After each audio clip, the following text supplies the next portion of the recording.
Honourable Speaker, I'm honoured to address this August House by providing an update on this year's International Youth Day celebration and the impact it created. Before I do that, on behalf of our youth in Fiji and all the sports people, sporting bodies, we wish to congratulate the Honourable Prime Minister on his 75th birthday and wish him long life. We further wish to congratulate the Fiji Water Flying Fijians for the remarkable game they played against Wales and wish them well in their next game with the Australian Wallabies. The International Youth Day is observed annually world over on August 12th. It is meant as an opportunity for governments and others to draw attention to youth issues worldwide. This year, the event was held in 4 different locations around Fiji, namely Western, Northern, Central, and Eastern, spanning from the 3rd to the 25th of August, 2023. Honourable Speaker, the 2023 International Youth Day was undoubtedly a remarkable event that highlighted the essential theme of green skills for youth towards a sustainable world. In this age of pressing environmental challenges, it is vital for us to empower our young population with the necessary skills and knowledge to build a sustainable future. The Ministry of Youth and Sports recognized this urgency and orchestrated a celebration that fostered awareness, education, and employment opportunities for our youth. Honourable Speaker, we have a very young population. Current figures indicate that up to 70% of our population is youth under 40. This is significant and indicates the challenge we face as a country regarding full employment to ensure our economy continues to grow. A drastic drop in employment post-COVID-19, with the country recovering, the recent influx of migration of workers overseas has had many negative implications, not only on our economy, but on the lives of many young people in the country. Honourable Speaker, with unemployment amongst youth comes a whole host of socio-economic issues such as mental health problems, domestic and gender violence, alcohol and drug use and crime. Additionally, being unemployed is associated with increased risk of death by suicide, and this negatively affects physical well-being of youth, hinders skills development, causes youth homelessness, increased population of street kids, and increased poverty, especially in urban and peri-urban communities. It is against this backdrop that the Ministry launched a Youth Career Fair as part of the International Youth Day celebration. The Youth Career Fair aimed to address the high youth unemployment rate in Fiji by focusing on eco-friendly industries, also filling the skills gap and available local job opportunities, hence creating a platform for local employers and environmentally conscious job-seeking youth to connect. Honourable Speaker, the International Youth Day celebration embarked on the following key expected outcomes. 1, to increase green employment opportunities. 2nd, enhance eco-literacy and employability. 3rd, strengthened green collaborations. And 4th, heightened public awareness regarding the importance of green skills, investing in the local workforce, ensuring that employers forge partnerships to address youth unemployment collectively in creating a sustainable future for Fiji. Honourable Speaker, in the International Youth Day celebrations, witnessed a good response with 1,240 youth attending the 2-day celebration held at the Fiji National University, Nasiru campus, 446 youth attending the celebration held at Lambasa's Civic Centre, 996 youth attending celebration held at Nandi Civic Center, and 308 attended the program held in Kandau. A total of 2,990 youth were registered during the International Youth Day that was celebrated across all 4 divisions.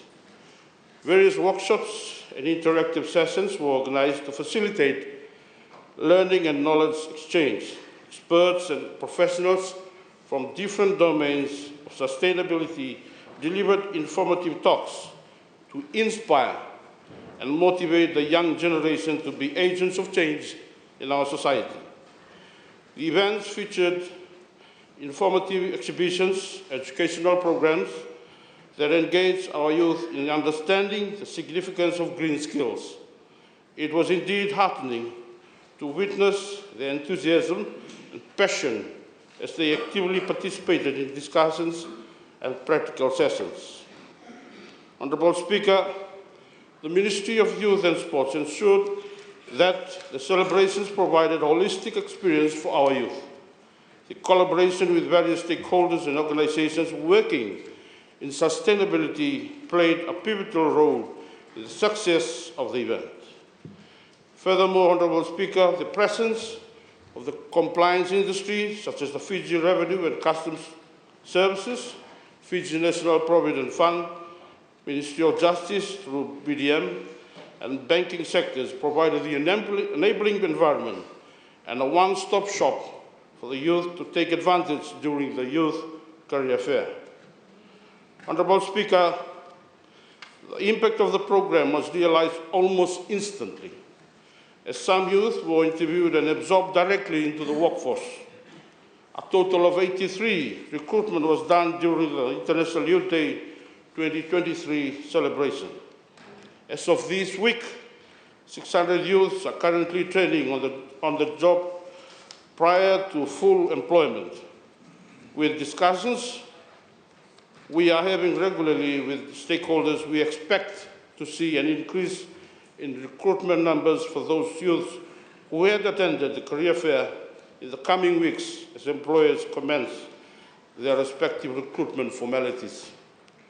Honourable Speaker, to ensure success in our venture towards effective youth development, firstly, we need to foster partnerships with local and international organizations, youth-led initiatives and community stakeholders to create a broader and more inclusive platform for youth engagement. Collaboration enabled us to tap into diverse resources, expertise, and networks, amplifying the impact of the International Youth Day. Honourable Speaker, we need to address critical global challenges such as climate change, poverty, youth unemployment, inequality, education, and health innovatively with our young people. Encourage them to contribute their innovative ideas and solutions towards achieving these goals, fostering a sense of ownership and responsibility. We need to expand educational opportunities and continually provide platforms for sharing best practices in education, exploring new pedagogical approaches, and leveraging technology to enhance learning outcomes.